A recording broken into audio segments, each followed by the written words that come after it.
values are betrayed. Good afternoon, Earth. This is Adam Sturch broadcasting from the Mushroom Mansion, Taos, Mexico, working on oil, painting, something to do with alchemy, alchemical process, alchemical gold, something like that.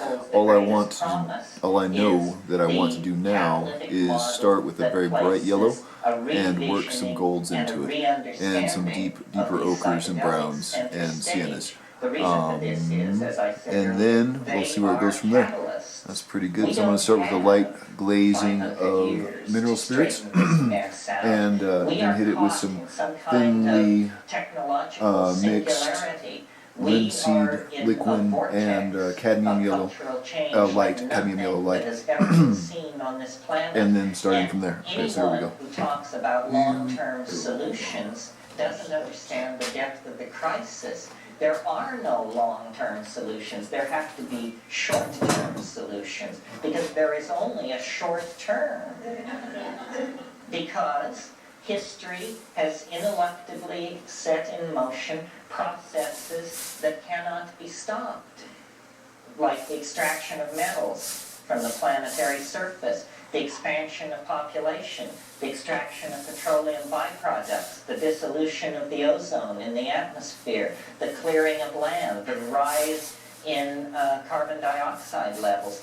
It's very, very hard to imagine a scenario where old-style solutions will have any impact on these things. I mean, does someone seriously believe that committees of scientists, managers, and capitalists are going to, at the last minute, pull this out of the fire? I don't think so. I think that rather we are being thrown back on our own devices. There's going to have to be a radical transformation. That means it's going to come out of the bone and sinew of the species. It is not going to come out of the software, the languages, the philosophies, the manipulatory theories. It's not a software fix we're talking about. It's a hardware fix.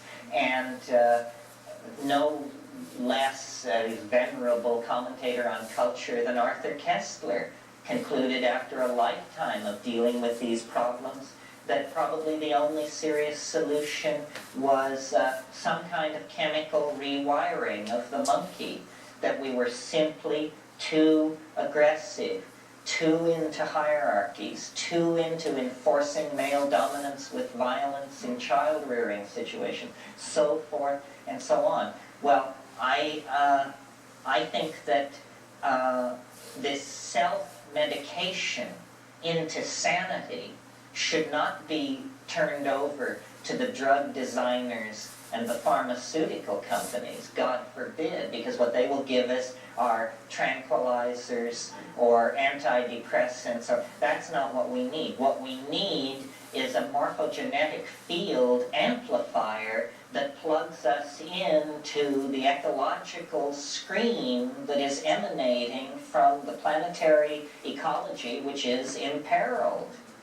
And the morphogenetic field amplifiers are these psychoactive substances in plants. That is, in fact, what they are doing there. I maintain they have synergized the historical process. They have synergized our language-forming and symbol-forming capacity for a purpose which is locked somehow to the fate of the planet and all life upon it. A purpose which may not be cognizable to human beings. In other words, it is nowhere writ in adamantine that we are to understand the role we are to play. Simply that we are to play it.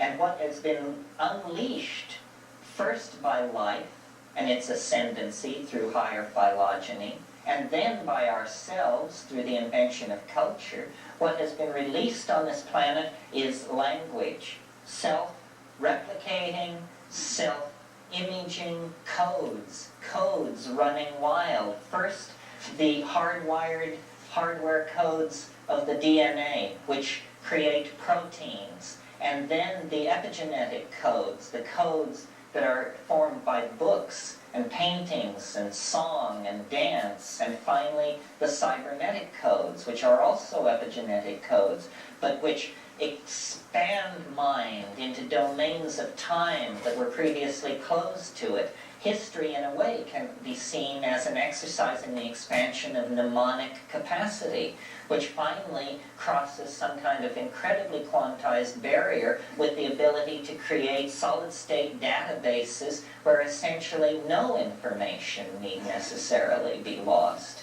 So information is self-replicating, self-imaging, and loose on this planet. Biology is its matrix. Culture is its matrix. But whether it is biological, whether it is culture, we cannot know. One of the great puzzles, then, of the psychedelic experience is, why then is it experienced as this tremendous release of information? Information as visual impression, information as audio impression. It's as though the real nature of reality is as the nature of cognition, the logos, thought, pure, undifferentiated, pre-syntactical self-reflection. And then out of that evolves codes of self-description, which create then epiphenomenal codes of commentary upon themselves, so that really reality is more like literature and its exegesis. History is like a footnote on biology. The individual is like a bibliographic addenda upon the main text of humanity. This informational quality of becoming is reinforced by the psychedelic experience and feeds back into the eventual perception that we are somehow spirit, image, not things of matter, but things of light and position. In other words, that we are capable as cognitive agents of becoming the thing beheld. This was the great hope of Aristotelianism, so often forgotten in our easygoing Platonism, that the cognitive agent becoming the thing beheld was the apotheosis of the Aristotelian method. And at the end of history, it looms as a cultural program which we could complete if we would but carry it out. How? This we do not yet know, because we are not yet close enough to the final denouement of this play. But we are definitely deep into the third act. The elements are assembling. Cyberspace, psychedelic, the rediscovery of psychedelic shamanism, the putting together of a vast network of cybernetic information transfer and control mechanisms on the surface of the planet, the creation of the global village of information where events in Kabul and Sydney and Tierra del Fuego are conveyed everywhere within minutes after they happen. What all this is the process of spirit separating itself from the placenta of organic organization. It is what history was for and about. History is some kind of gestation, some kind of pregnancy of matter, almost an alchemical process out of which comes the philosopher's stone, or the revivified homunculus, a transcendental union of opposites, a coincidentia oppositorum that somehow then is able to transcend the limitations and dichotomies that comprised its components, you see, because it is a coincidentia oppositorum. It does maintain within itself the character of contradiction. You know, Marshall McLuhan said, a pun is a sphere of meaning whose center is nowhere and whose edge is everywhere. Well, this is a reasonable description of human history as well, as the sphere of understanding expands, the surface area of ignorance asymptotically expands in front of it. That's what the adventure of becoming is about. And what I want to place before you tonight is the central role that psychedelic shamanism has played in triggering this process of self-reflection in early primates, in sustaining the cultural enterprise through its many adumbrations, leading us to make the leap into history, into the realm then of cyberspace, of solid-state information transfer, of being able as cognitive agents to become the thing beheld. This is, I think, the great promise that it holds out for us. It's also a great challenge, and a hell of a fight looms ahead, because this is a historical watershed of greater implications than the shift from the manuscript culture of the late medieval period to the world of print, a greater shift from the hieroglyphic scripts of the ancient Near East to the world of the phonetic alphabet. This is in fact the historical payoff, the jackpot that can redeem the historical experience, which otherwise has to be assessed as a complete bust.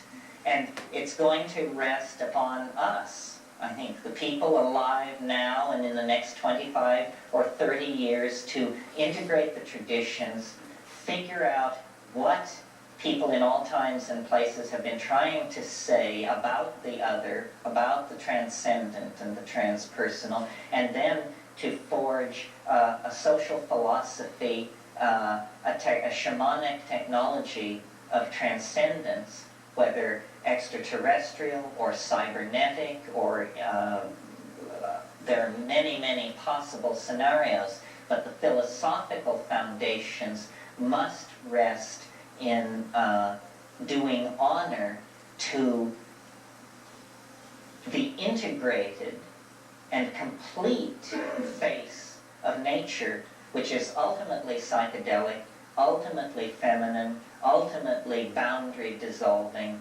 ultimately liberating. So why don't we take a break, and I'll answer questions.